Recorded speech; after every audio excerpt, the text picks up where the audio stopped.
देखिए, हमारे नेता, हिंदुस्तान की उम्मीद, समाजवादी पार्टी के राष्ट्रीय अध्यक्ष आदरणीय अखिलेश यादव जी ने जो बिहार के चुनाव को लेकर अपनी टिप्पणी की है कि वो चोरी नहीं बल्कि वोटों की डकैती है। आपको याद होगा, मर्यादा पुरुषोत्तम राम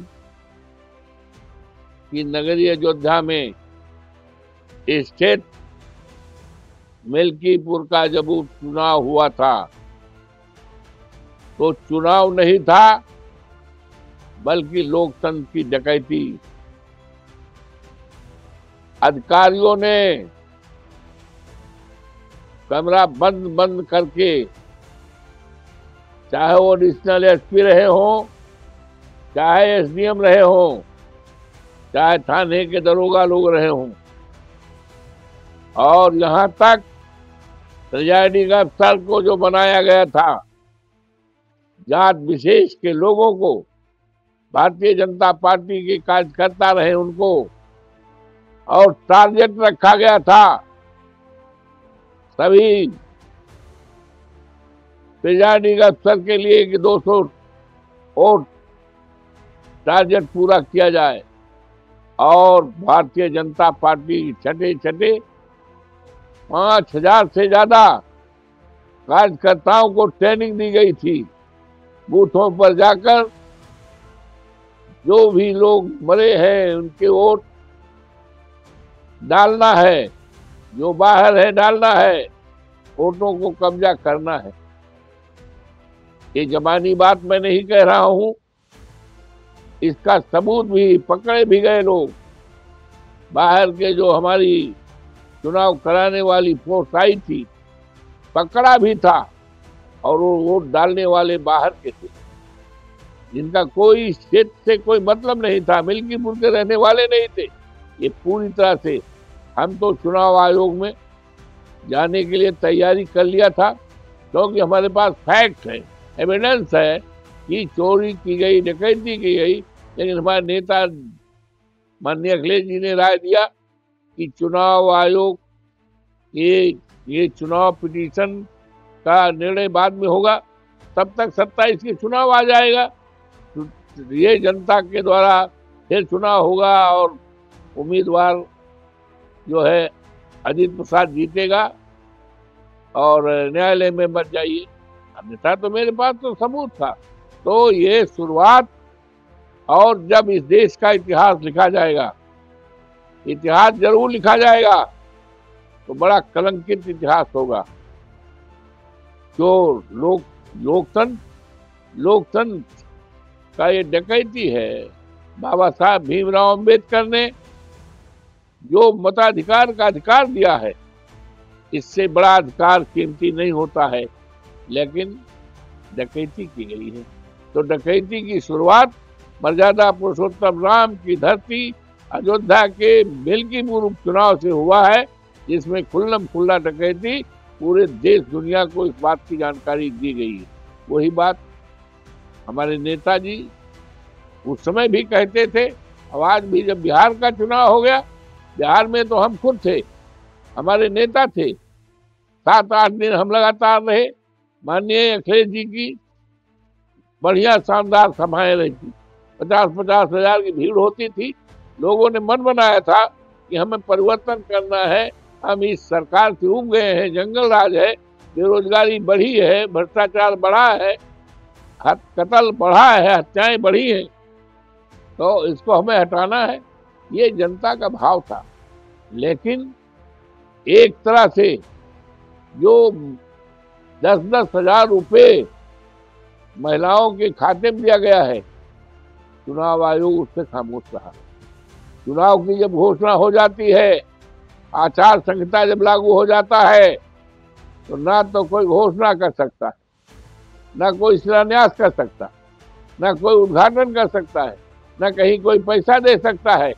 लेकिन इस बिहार के चुनाव में 10-10 हजार रुपए दे करके लोकतंत्र को खरीदा गया है, लोकतंत्र में डकैती दी गई है। तो पूरी तरह से जो हमारे नेता माननीय अखिलेश जी और राहुल जी ने जो टिप्पणी की है, जो भाव व्यक्त किया है, निश्चित तौर से है। और ये लोकतंत्र पे डकैती है, वोटों की डकैती है। ये डकैती अब आने वाले दिनों में डकैती नहीं होने पाएगी। समाजवादी पार्टी पूरी तरह से तैयार है, लामबंद होकर के तो ईंट का जवाब पत्थर से देने को हम तैयार हैं।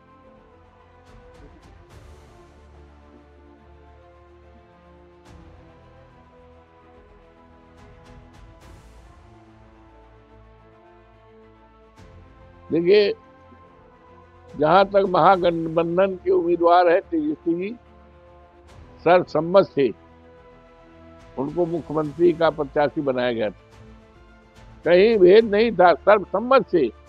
ऑन दी कंट्री, दूसरी तरफ तो भारतीय जनता पार्टी है, उसमें अंदरूनी लड़ाई कितनी है आप कल्पना नहीं कर सकते।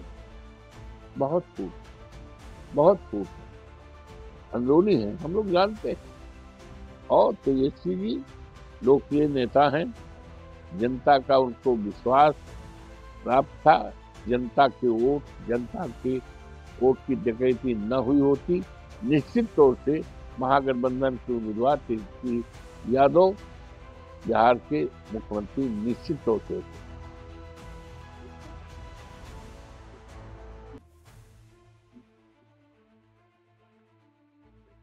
हैं?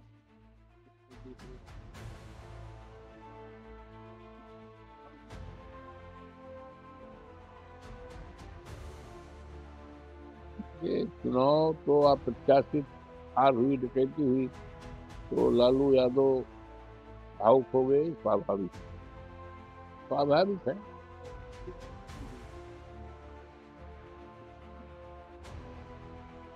कानूनी कोई मामला रहा हो तो सब ठीक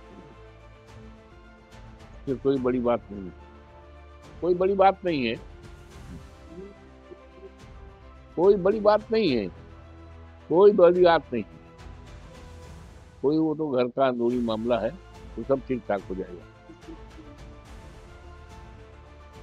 वो ठीक है, लड़की है, बाप को किडनी दिया था, अच्छी बात है।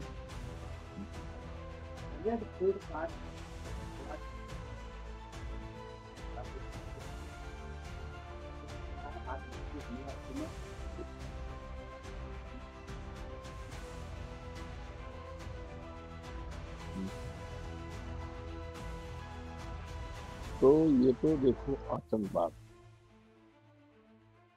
आतंकवाद का जिस समय हमारे देश के 26 लोगों की नस्ल हत्या आतंकवादियों ने कर दिया, सारा देश एक साथ हो गया। हमारे नेता अखिलेश जी ने तो यहाँ तक कह दिया समाजवादी पार्टी सरकार के कदम के साथ है, और पूरी तरह से आतंकवाद का केवल हिंदुस्तान में ही नहीं, सारी दुनिया में आतंकवाद का खात्मा होना चाहिए।